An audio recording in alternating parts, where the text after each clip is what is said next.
Hello বন্ধুরা, আসসালামু আলাইকুম। চলুন দেখে আসি, জেনে আসি বাংলাদেশে কোন শ্রেণীর মানুষ সবচেয়ে সুখী। দেখুন, এই যে একটা লোক এখানে শুয়ে আছে, এই শ্রেণীর মানুষগুলো মূলত আমি মনে করি, যেটা আমার একটা আত্মবিশ্বাস, ওনারাই সবচেয়ে সুখী এ দেশের মাঝে। কারণ হচ্ছে কি, দেখুন, দুই বেলা দুমুঠো খাবার খেতে পারলে আর যেখানে ইচ্ছা সেখানে তারা বিশ্রাম নিচ্ছে। দুনিয়াবি কোনো টেনশন নাই, বাড়ি করতে হবে, গাড়ি করতে হবে, এরকম কোনো টেনশন নাই। তাদের সন্তানদেরকে অনেক শিক্ষিত করতে হবে, ম্যাজিস্ট্রেট বানাতে হবে, সচিব বানাতে হবে, বিমানের পাইলট বানাতে হবে, এরকম কোনো টেনশন নাই। তাদের টেনশন হচ্ছে কিভাবে দুই মেলা আহার জোগাড় করবে। আর যদি কোনো রকম আহার জোগাড় করতে পারে, তা গ্রহণ করার পরে তারা বিশ্রাম নিচ্ছে, আরামে ঘুমোচ্ছে। যেখানে রাত সেখানে কাজ। তো এখানে বিষয়টা হচ্ছে আপনার, এই যেখানে এই লোকটা ঘুমাচ্ছে, এটা একটা ব্যস্ততম নগরী ঢাকা, বুড়িগঙ্গার তীরে। পাশে অবস্থিত বাদামতলী, ইসলামপুর, ওই পারে হচ্ছে কেরানীগঞ্জ।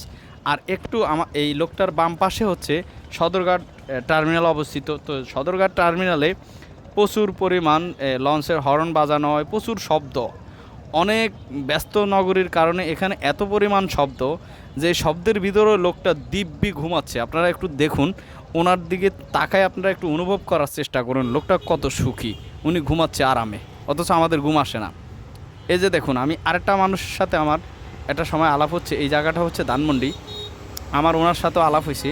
উনি একজন হতদরিদ্র মানুষ, এই যে চা বিক্রি করতেছে। উনি অসুস্থ, তারপরে অসুস্থ প্রায় অনেক সময় চা বিক্রি করে। কয় টাকার লাভ হয় জিজ্ঞেস করলাম, ফ্যামিলিতে কয়জন সদস্য আছে, কি আছে। কিন্তু উনি বললো যে হ্যাঁ, সদস্যদের কথা বললো, কিন্তু সবাই মোটামুটি একটু অসচ্ছল, যার কারণে ওনার এই কাজ করতে হচ্ছে।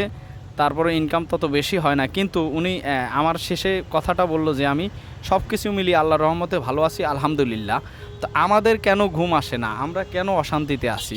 বিষয়টা হচ্ছে, আপনারা একটু তাকালে চারদিকে বুঝতে পারবেন যে আমরা চিন্তা করি আমার উপরের মানুষ 10 তলা বিল্ডিং করছে, আমারও সেটা করতে হবে। এই নিয়ে আমাদের কিছু মানুষের টেনশন, সন্তানকে অনেক বড় মানুষ করতে হবে, এই টেনশনে আমাদের ঘুম আসে না, ঘুম হারাম।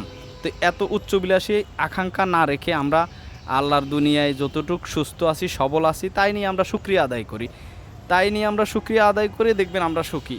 তা আসুন আমরা সবাই আল্লাহর প্রতি শুকরিয়া আদায় করার চেষ্টা করি, এবং কি সবসময় নিজের উচ্চ আকাঙ্ক্ষা থেকে আমরা নিজেকে হেফাজত করার চেষ্টা করি।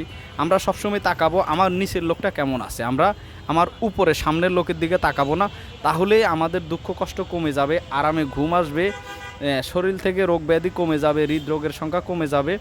তাহলে আমরা এই বাংলাদেশের মানুষ মোটামুটি সুস্থ থাকতে পারবো, এটা আমার একটা বিশ্বাস। তা আমি আপনাদেরকে অনুরোধ করতেছি, এই যে দেখুন, এখানে এই আড়ংয়ের শোরুমে কোটিপতি যারা আছে, পয়সাওয়ালা যারা উচ্চবিলাসী, তারা যাচ্ছে। এখন আমি আপনি যদি এটা চিন্তা করি যে আমরা এখানে আমার মতো শ্রেণীর লোক এখানে যাব, মার্কেট করব, তাহলে অসম্ভব সেটা। তাই আসুন আমরা সবাই শুকরিয়া আদায় করি, আলহামদুলিল্লাহ।